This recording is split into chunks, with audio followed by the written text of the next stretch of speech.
don't break my hand again. Okay, thanks, Sean. Hi, everybody. Can you hear me okay? Yes, I'll take that as yes. Okay, thank you very much. So before we jump into things, I'd just like to say that music was absolutely hauntingly beautiful.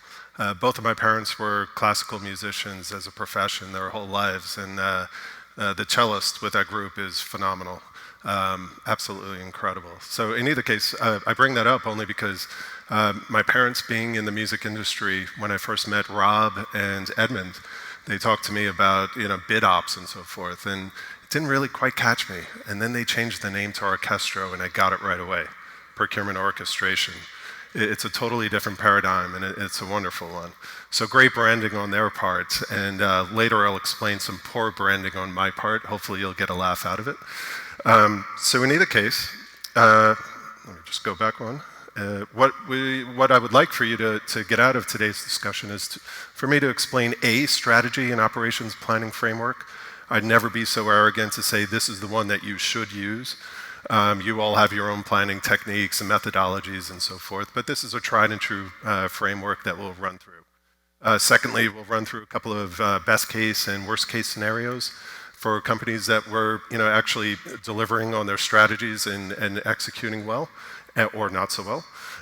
And finally, talk about this paradigm shift, this whole framework that we're about to walk through, how technologies like Arkestro are actually flipping this framework on its head, and we'll explain that in just a minute. So with that, just a little bit more about Splunk real quick. When I joined Splunk in 2019, I was told by my future boss that I would have a heavy task ahead of me. He was not lying. It's like catching a tail by the tiger, so to speak. It's a wonderful, crazy company growing at breakneck speed, but delivering great results and a great product. So with that, so as was mentioned, I lead the following teams. I've lived and worked in, let me see, Czech Republic, Germany, Holland, Brazil, and Japan. I've spent almost half my life actually overseas. So I've seen a lot of good practices, bad practices, etc., particularly given that experience from the consulting industry. I spent 19 years in consulting. So when I did join, we literally had no strategy for procurement and sourcing. We didn't have a documented process and policy. The only metric that was tracked was savings, and systems. We had a Frankenstein of systems cobbled together, most of it not integrated, tons of rekeying of data and so forth.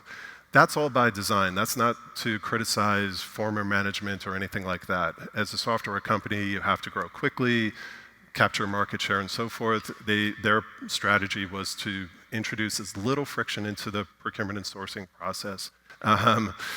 So with that, as the company grew, once we hit about $2 billion in revenues, the CFO and the CEO both said, hey, it's time to turn our attention to margins. And that's why I was basically hired, and we've really turned things around. And I'll get to that in just one second. Okay. So our motto as a team, GSM Global Spend Management, is Velocitas et Valorem. It's Latin for speed and value. And I can tell you we have over-delivered on the second part, on the value. We've delivered, in the last 18 months, $580 million in total contract value savings. At the same time, that's not the most important thing. The most important thing is we had 0 supplier negative events, meaning 0 outages in our systems due to contract difficulties, supplier challenges, turning off services, and so forth. So that's more important to me than the savings, actually. Where we failed, though, in my opinion, is on speed. And that's where Arkestro can help us jumpstart things, and we'll get to that in just a few minutes. So, we'll start with strategy. Very often you hear the phrase, ready, aim, fire. All too often companies go about things a little bit differently. They get ready, and then they fire, and then they aim, and then try and figure out where the arrow went. And that doesn't work. And actually in Japan, I learned a saying that goes something like, A plan with no action is a daydream.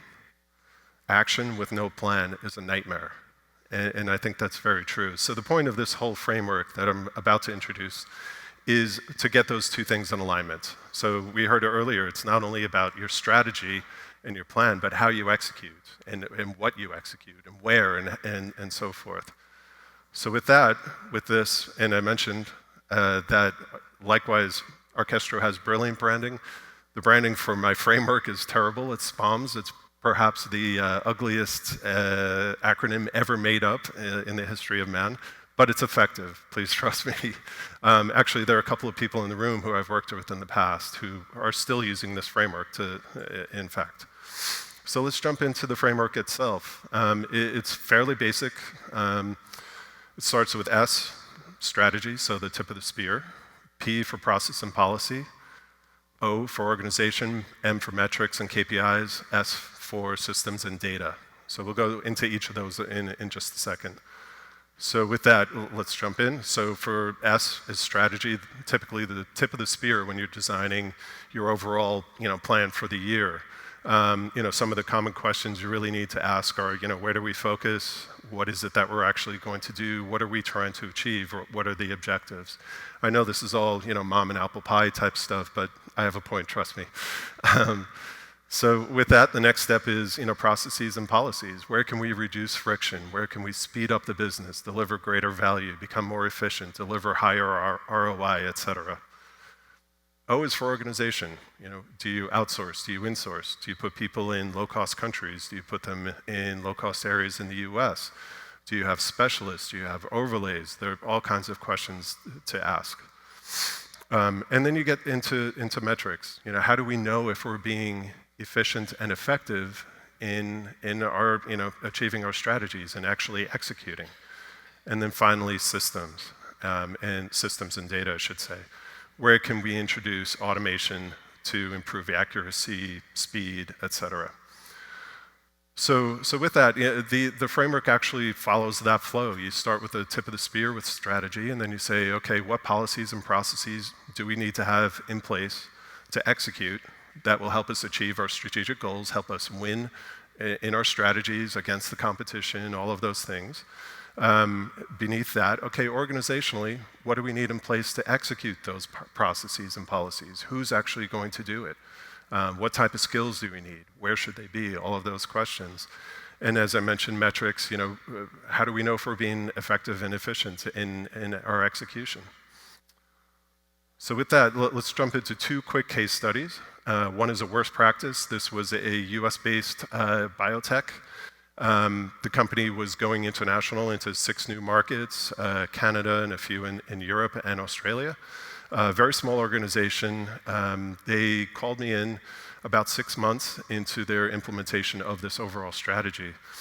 And you can read through this, you can imagine some of the nightmares here. So part of the process and policy of business needs gathering was, we'll just hold Zooms with each of the different markets. Okay, I don't think that'll quite do it.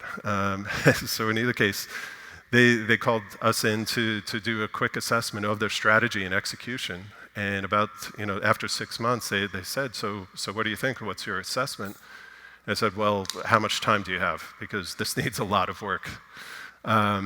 So through all of this, the impact of them not having a good plan, not executing well, being very US-centric, thinking that what they do here in the States is going to fit in Germany, presented all kinds of risks. For instance, in Germany with workers' councils, they had simply neglected the fact that that's a regulatory environment. And lots of other things like perks for EU executives, cars are part of their compensation package.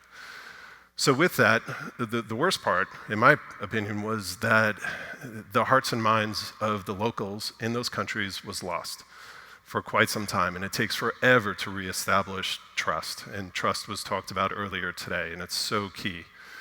And it took about 12 months to repair, and it took another 12 months to win the hearts and minds back. So here's the flip side of that is a best case, and this was a EU-based biotech of similar size, actually, shockingly. They did things very differently. They basically said, hey, what works for us here is not going to work in the US. We have a different environment. We've got different things to really pay attention to, like ESG topics, like supplier diversity and so forth. It's not as prominent in Europe as it is in the US, but they were really prescient. They saw the writing on the wall that they had to do things differently. They couldn't just export what they were doing in Europe and bring it to the US.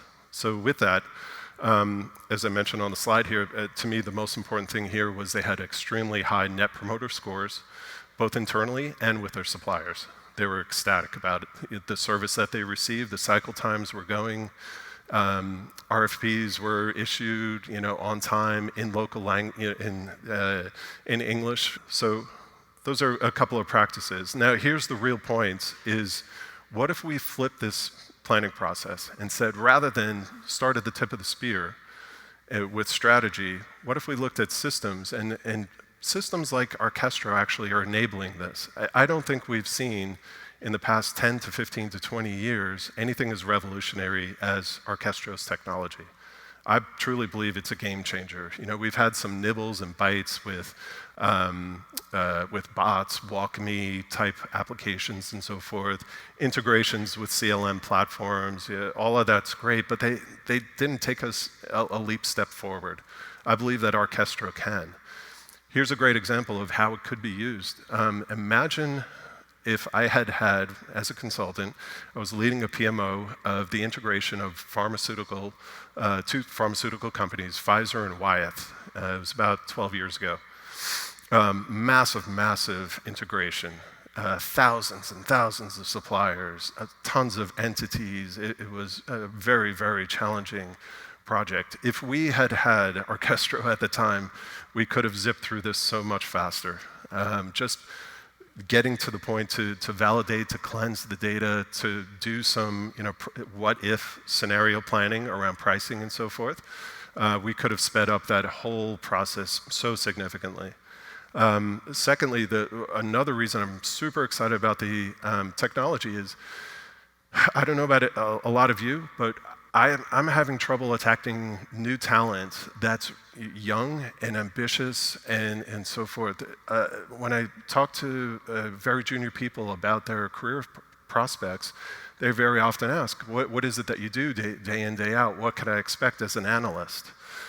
And when I get done talking about how they do it and what tools they use and so forth, they think, oh, great, sourcing's a dinosaur. I get to work in Excel some more. I just did that in 4 years in college. Great, I get to apply it and learn more. But I want more. I want new technology. And this is what feeds their psyches. This generation coming up they're so technologically savvy, obviously, but they're not only savvy, they're demanding it. They won't work for companies that don't have great technology. They won't work in old tools like Excel and so forth. They're bored. They don't see the point. They'd rather go off to another shiny object and do something more fun. And it's hard to blame them. So those are two of the case studies that I can see for the technology as well. So final tip on this is don't abandon looking at your strategy first by any means. I would never prescribe that. However, given the new technology that's coming out right now, I would recommend taking a look at how can systems influence your metrics, your organization, your processes and policies, and even into your strategies. And to give you an example of what we're doing, in Aram, the CRO at Arkestro, we've got a line item in our budget for next year. We're going to hit our tail spend in particular. We're going to use it for ESG purposes, for spend reporting purposes. But we're looking forward to it for those reasons.